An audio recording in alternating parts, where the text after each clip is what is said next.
Welcome to Harshit institute. మన Harshit institute తరపున, మన యాజమాన్యం తరపున ఎవరైతే నిన్న కానిస్టేబుల్ మెయిన్స్ ఎగ్జామ్ రాశారో వాళ్ళందరికీ కూడా హార్ట్లీ కంగ్రాచులేషన్స్. మీ అందరు కూడా శుభాకాంక్షలు తెలియజేయడం జరుగుతుంది. ఎందుకంటే నిన్న ఎగ్జామ్ అయిన తర్వాత 1 గంటకల్లా 1 o'clock ఎగ్జామ్ కంప్లీట్ అయింది. అయిన తర్వాత వాళ్ళు బయటకు వచ్చిన తర్వాత అరౌండ్ 1:30 నుండి మనకి కాల్స్ చేయడం అనేది జరుగుతుంది. ఎందుకంటే మన హర్షిత్ ఇన్స్టిట్యూట్ స్టూడెంట్స్ ఆంధ్రప్రదేశ్లో అటు శ్రీకాకుళం, విజయనగరం, విశాఖపట్నం, అటువైపు నుంచి రాయలసీమ ఉన్నటువంటి కడప, కర్నూలు, అనంతపురం, చిత్తూరు అన్ని జిల్లాల్లో కూడా ఆల్మోస్ట్ అన్ని జిల్లాల్లో కూడా మన స్టూడెంట్స్ ఉన్నారు. ఆ వివిధ ప్రాంతాల నుంచి మనకి కాల్ చేయడం అనేది జరుగుతుంది. యాజ్ వెల్ యాజ్ నిన్న రిజల్ట్ ప్రకారం చూసుకున్నట్లయితే వాళ్ళు కట్ ఆఫ్ గురించి ఎక్కువ అడుగుతున్నారు. సార్ కట్ ఆఫ్ ఏ విధంగా ఉండొచ్చు, ఏ విధంగా మనకి కట్ ఆఫ్ అనేది మనం క్యాలిక్యులేట్ చేయాలని చెప్పేసి అడుగుతున్నారు. దాని విషయం చెప్దామని చెప్పేసి అంటే ప్రతి ఒక్కరికి కూడా పర్సనల్గా చెప్పే కంటే కూడా ఒక వీడియో చేసినట్లయితే మన యొక్క ఫ్యాకల్టీని పట్టుకుని కానీ మన యొక్క డైరెక్టర్ గారు చెప్పినటువంటి విధానం బట్టి అలాగే మన ఫ్యాకల్టీల యొక్క ఎస్టిమేషన్ బట్టి సుమారుగా ఏ విధంగా ఉంటుంది అనే విషయాన్ని మీ ముందుకు తీసుకురావడం అనేది జరుగుతుంది. ఇది నా ఒక్కడ అభిప్రాయం కాదు. ఫ్యాకల్టీ ఫిజిక్స్, కెమిస్ట్రీ, అలాగే మనకి history, Geography, economy, polity, current affairs, arithmetic and reasoning ఈ సబ్జెక్టులన్నీ ఆ యొక్క స్టాండర్డ్ని బట్టి మన ఫ్యాకల్టీ ఇచ్చేటువంటి డేటాను బట్టి మీకు ఒక క్లియర్ కట్ ఐడియా ఇవ్వడం జరుగుతుంది. కానీ ఒకటి మాత్రం గుర్తుంచుకోండి, ఇది మార్పులు చేర్పులు అటు ఇటుగా ఉండొచ్చు, కొంచెం అటు ఇటుగా ఉండొచ్చు. ఎవ్వరూ చెప్పలేరు. ఏ వీడియోలో చెప్పినప్పటికీ కూడా కరెక్ట్గా కట్ ఆఫ్ ఎంత అని చెప్పేసి అని ఎవ్వరు కూడా ఎక్స్పెక్ట్ చేయలేరు. కాకపోతే ఏంటంటే మనకున్న సోర్సెస్ ప్రకారం వీళ్ళు మన ఎంప్లాయీస్ అక్కడ మన అధ్యాపకులు వీళ్ళందరూ కూడా మన లెక్చరర్స్ వీళ్ళందరూ కూడా నియర్లీ 20 years ఎక్స్పీరియన్స్ ఉన్నటువంటి వాళ్ళు కాబట్టి వాళ్ళకున్నటువంటి నాలెడ్జ్ని బట్టి మనకి ఒక అవగాహన అనేది తీసుకురావడం జరుగుతుంది. సరే, ఇక్కడ మనకి నిన్న జరిగినటువంటి ఎగ్జామ్లో సుమారుగా 38,000 మంది 38,555 మంది ఎగ్జామ్కి హాల్ టికెట్లు డౌన్లోడ్ చేసుకున్నారు. వాళ్ళు 37,600 వరకు కూడా వీళ్ళు అటెంప్ట్ అంటే ఎగ్జామ్కి రావడం జరిగింది. గతంలో చూసుకున్నప్పటికీ ఇప్పుడు చూసినట్లయితే ఆబ్సెంట్ అనే వాళ్ళు చాలా తక్కువ అండి. ఇక్కడ మనకి ఓన్లీ 955 మంది మాత్రమే ఆబ్సెంట్ అయ్యారు. కానీ అంత తక్కువ ఆబ్సెంట్ అనేది ఎప్పుడూ లేదు. చాలా తక్కువ మంది ఆబ్సెంట్ అయ్యారు, మ్యాక్సిమం ప్రజెంట్ అయ్యారు. మ్యాక్సిమం ఈ యొక్క మెయిన్ ఎగ్జామ్కి అటెండ్ అవ్వడం జరిగింది. అంటే ప్రజెంట్ అటెండెన్స్ అనేది 97.5%. సుమారుగా 98% వరకు కూడా వీళ్ళందరూ కూడా 97.5% ప్రజెంట్ అవ్వడం అనేది జరిగింది. కాబట్టి ఇక్కడ మనకి మీరు చాలామంది ప్రజెంట్ అవ్వడం జరిగింది. సరే, ఎగ్జామినేషన్ యొక్క పేపర్ విధానం కనుక చూసుకున్నట్లయితే మీ అందరికీ చాలామంది మీరు ఆల్రెడీ ఇప్పటికీ వీడియోలో చూసుంటారు, చాలామంది చెప్తున్నారు. అయితే మరీ టఫ్ కాదు, మరీ ఈజీ కాదు, కానీ స్టాండర్డ్ అనేది మెయింటైన్ చేశారు. చాలామంది చెప్తున్నారు ఏంటంటే బాగా టఫ్గా ఉందని కొంతమంది, లేదు చాలా ఈజీగా ఉందని కొంతమంది అలాగా. కానీ ప్రాథమిక అంశాలు అడిగాడు. ప్రాథమిక అంశాలతో పాటుగా కొన్ని చోట్ల డెప్త్గా ఉన్నటువంటి విషయాలను కూడా టచ్ చేయడం జరిగింది. అయితే ఒకటి మాత్రం వాస్తవం ఒప్పుకోవాలి ఏంటంటే ఫిజిక్స్, కెమిస్ట్రీ ఇటువంటి విషయాల్లో మాత్రం సైన్స్ మాత్రం కొంచెం టఫ్గానే ఉంది. ఆ విషయం మాత్రం మన సార్లు కూడా చెప్పినటువంటి అంశం ఏంటంటే సైన్స్ అనేది టఫ్గానే ఉంది. అది వాళ్ళు చెప్పినటువంటి అంశం పిల్లలు చెప్పారు. సార్లు కూడా ఆ పేపర్ చూసిన తర్వాత ఫిజిక్స్, కెమిస్ట్రీ, బయాలజీ మాత్రం కొంచెం టఫ్గానే ఉన్నాయండి బిట్లు అని చెప్పేసి అని చెప్పడం జరుగుతుంది. అయితే అర్థమెటిక్ రీజనింగ్ విషయంగా వచ్చేటప్పటికి మన హర్షిత్ ఇన్స్టిట్యూట్లో మనం ఏమైతే టీచ్ చేస్తామో ఏ టాపిక్స్తో చాలా ఇంపార్టెంట్ చెప్పేసి అని మన డైరెక్టర్ గారు చెప్పారో అటువంటి విషయాల మీద ఆ విషయాల మీదే ఎగ్జామినర్ ఎక్కువగా ఫోకస్ పెట్టినట్టుగా మనకు అనిపిస్తుంది ఆ పేపర్ చూసినట్లయితే. కాబట్టి అవన్నీ కూడా మన పిల్లలు చాలా ఈజీగా ఎగ్జామ్ని పెర్ఫామ్ చేయడం అనేది జరిగింది. అలాగే మిగిలినటువంటి హిస్టరీ, జియోగ్రఫీ, ఎకానమీ కూడా ఎస్పెషల్లీ కరెంట్ అఫైర్స్ విషయంలో అయితే మాత్రం రాజీ పడే ప్రసక్తి లేదు. చక్కని బిట్లని మనం ఏమైతే డిస్కస్ చేసుకున్నాం ఆస్కార్ అవార్డ్స్ గురించి కానీ, పద్మభూషణ్, పద్మ అవార్డ్స్ గురించి కానీ, బుక్స్ అండ్ అదర్స్ విషయంలో గురించి కానీ, లేకపోతే అలాగే మనకి ఇటీవల రిపబ్లిక్ డే ప్యారెడ్ సంబంధించి ఆ అంశాలు కానీ అన్నీ కూడా మ్యాక్సిమం మన హర్షిత్ ఇన్స్టిట్యూట్లో టీచ్ చేసినటువంటి అంశాలే మనకి కనిపిస్తున్నాయి.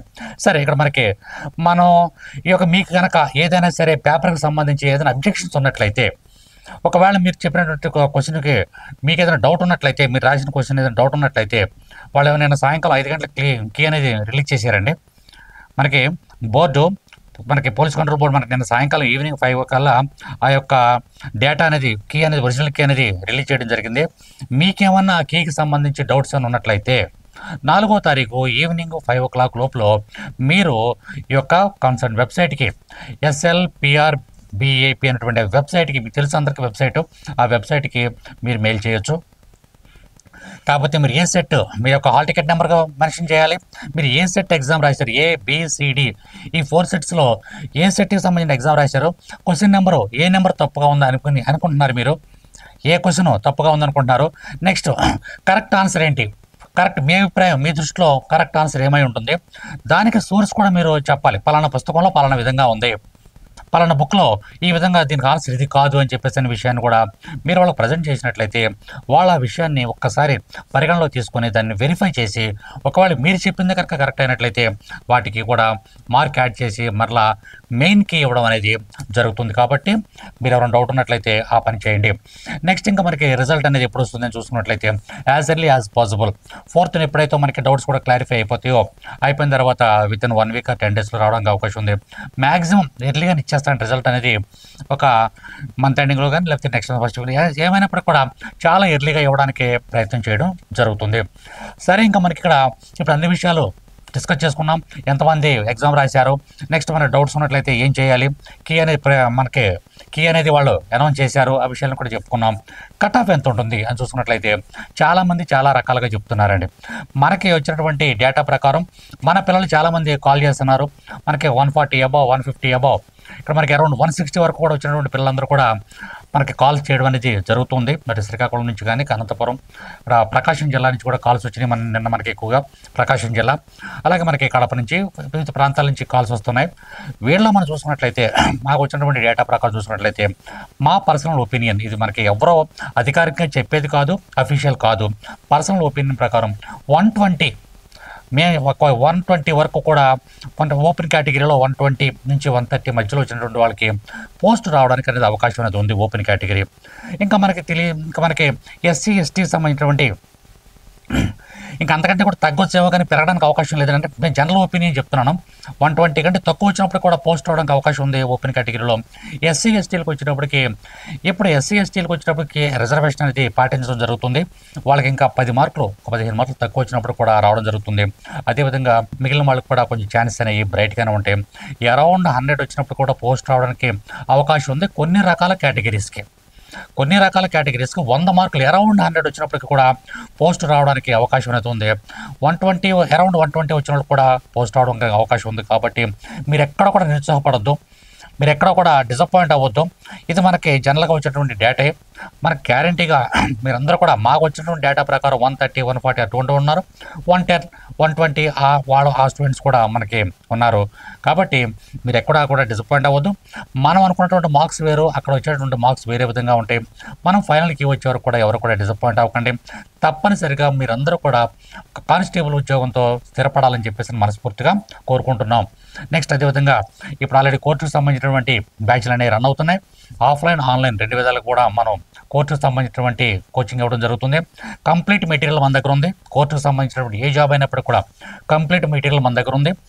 అదేవిధంగా మనకి ఫ్యాకల్టీ కూడా ఎక్సలెంట్ ఫ్యాకల్టీ, ప్రత్యేకంగా కోర్టు గురించే టీచ్ చేసేటువంటి ఫ్యాకల్టీ కూడా మన దగ్గర ఉన్నారు.